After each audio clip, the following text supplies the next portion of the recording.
Hi friends, నేను మీ శ్రీనివాస్ని. ఈరోజు చూస్తున్నారు కదా రివరెంట్ జెన్ 3 యొక్క మనకు రీజన్ రైటింగ్ మోడ్ ఎలా వర్క్ అవుతుంది అనే దాని గురించి మనం ఈ వీడియోలో మాట్లాడుకుందామండి. నా వెహికల్ కూడా ఉంది కదా, నేను కూడా టెస్ట్ చేశాను అనమాట. మొన్న తిరుమలకి అయితే వెళ్ళడం జరిగింది. నేను సెకండ్ జనరేషన్ అలాగే థర్డ్ జనరేషన్ రెండు వెహికల్తోనూ వెళ్ళాము. మాకైతే వెళ్ళేటప్పుడు వచ్చి ఇక్కడ నుంచి మాకు 86% బ్యాటరీ ఉండిందనమాట.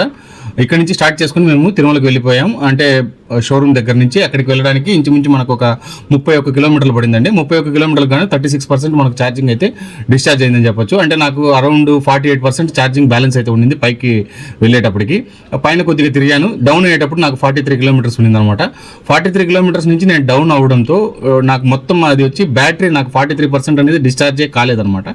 కిందికి నేను వచ్చాను, అలాగే నేను రేణుగుంట వరకు, అంటే మనకు దగ్గర ఆటో నగర్ వరకు, అంటే కిందికి దిగిన తర్వాత కూడా మనకు ఆటో నగర్కి ఇంచుమించు ఒక 8 కిలోమీటర్లు ఉంటుందండి. 8-9 కిలోమీటర్లు. 9 కిలోమీటర్లకు కానీ మళ్ళీ నాకు 43% వచ్చిందనమాట. అంటే నేను పైనుంచి కిందికి దిగేటప్పటికి నా బ్యాటరీ 47%కి అయితే వచ్చింది. అంటే 4% ఛార్జింగ్ పెరిగింది కానీ తగ్గలేదనమాట. అంటే రీజన్ రేటింగ్ బ్రేకింగ్ సిస్టమ్ అనేది చాలా పర్ఫెక్ట్గా దీంట్లో వర్క్ అవుతుంది. అంటే ఇప్పుడు యాక్చువల్గా కార్లలో కూడా ఉంటుంది, 1, 2, 3, 4 అనే మోడ్స్ అయితే ఉంటాయన్నమాట. దీంట్లో ఆ టైం లేదు, సింగిల్గా ఇచ్చేసాడు. చాలా పర్ఫెక్ట్గా వర్క్ అవుతుంది. మీరు కావాలంటే టెస్ట్ కూడా చేయొచ్చు. నాకైతే చాలా ఎగ్జైటింగ్గా అనిపించింది అనమాట. ఎందుకంటే నాకు కొండ నుంచి కిందికి దిగేటప్పటికి కొద్దిగా ఒక రకంగా టెన్షన్ అయితే ఉందన్నమాట. ఎందుకంటే 48% అంటే ఇంకా నేను కిందికి దిగేటప్పటికి ఒక 30-35% అయినా కూడా నేను మళ్ళీ ఇంటికి వెళ్ళాలి కదా, ఒక 10 కిలోమీటర్స్. అందుకని నేను అట్లా కొద్దిగా జంకాను, ఒకవేళ అవుతుందో లేదో అనేసి. నాకైతే పర్ఫెక్ట్గా వర్క్ అయింది.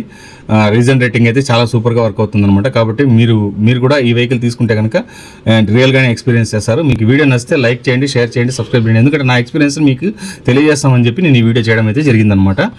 మీకు ఎవరికైనా ఇలాంటి ఎక్స్పీరియన్స్ అయితే నాకు కమెంట్స్ రూపంలో తెలియజేయండి. అలాగే వీడియో నచ్చితే లైక్ చేయండి.